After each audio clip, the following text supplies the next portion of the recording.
All right, hey guys. Okay, so anyway, today I was doing what I do best: talk to people, enlighten them, empower them, give them knowledge they didn't have before to help them through their days to come. Um, so during this conversation, we were talking about sin and forgiveness, things like that. And there's something that I want you guys to realize. There's this thing up here, murder, and then there's a thing right here, like, murdering your cabinets for some food or no, I'm seriously like, okay, you got murder here, and you've got stealing a candy bar or a lollipop or something like right here. In most people's eyes, they only see this part and this part. They don't see anything other than what they see. They don't see past it. They don't see that there could have been a problem. They don't see that there is a solution. And all they want to do is just punish people, which creates more walls inside people, puts more fear inside people, and puts more boundaries and limitations on people because of it. Okay? So, what I was saying is, when I see someone that has done something grave or heinous by society's standards, I don't see it as grave or heinous. I don't see it any more grave or heinous than me telling a little white lie that I was late for class because I slipped in the bathroom, or it's no different whatsoever. The only difference is that we give it power, or we make it so by our belief that it is different. See, the thing is, people are creatures of habit. We're all wired the same way and have the same abilities. What we do with it is called free will. That's our choice. Okay?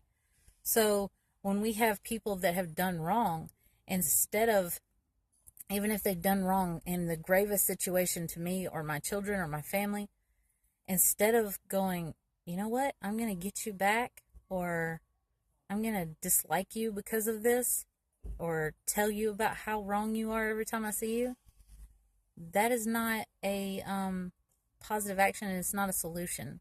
It only adds to the problem. So I have this like Jesus syndrome where I have to forgive infinitely. I cannot hold grudges against people. I can pretend to be mad or whatever, but I literally love even if it hurts for me to love. I love regardless of what's happened to me, regardless of what someone's done to me. It's inbred in me like a natural trait, like you would to, like, or not you, but someone would naturally, to make fun of someone or to judge someone quick. That's just something they were grown up in, I guess. But for me, it's to naturally forgive no matter what.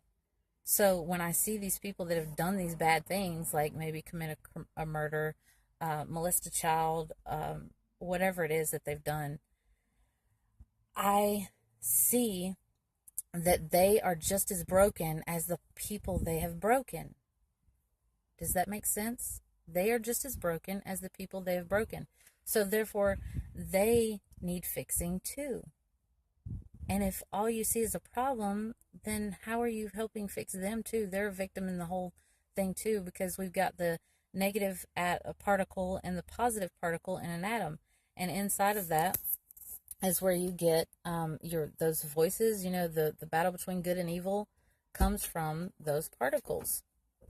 They fill your mind. Like I was telling you guys, the devil, which is the negative part of an atom, takes up all the space in your mind. So does God, the positive part of an atom.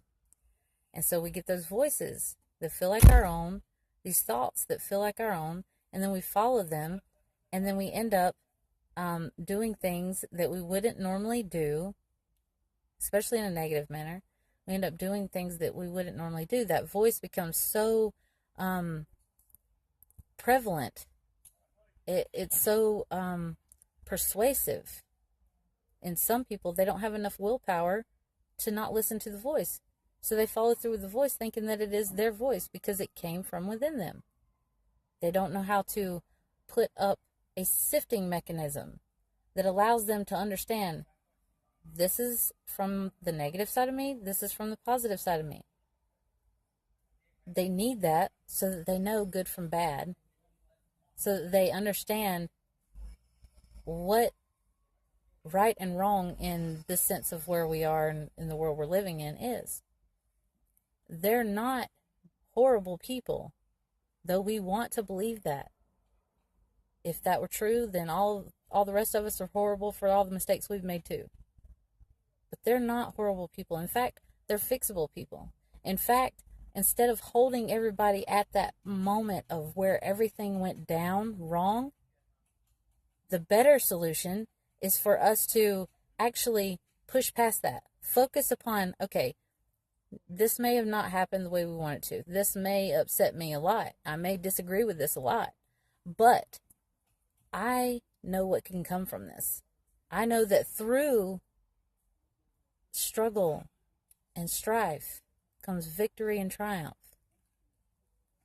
And so, am I going to look at this situation? I just can't. I can no longer look at any situation in a way of, how do I feel about this? Because how I feel doesn't matter.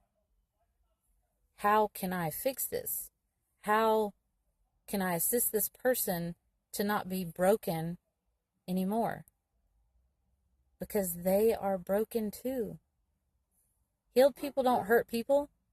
Only broken people do. All right, so next time you go to get mad at somebody, realize they're broken too.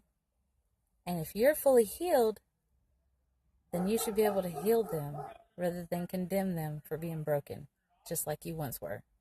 All right, bye guys.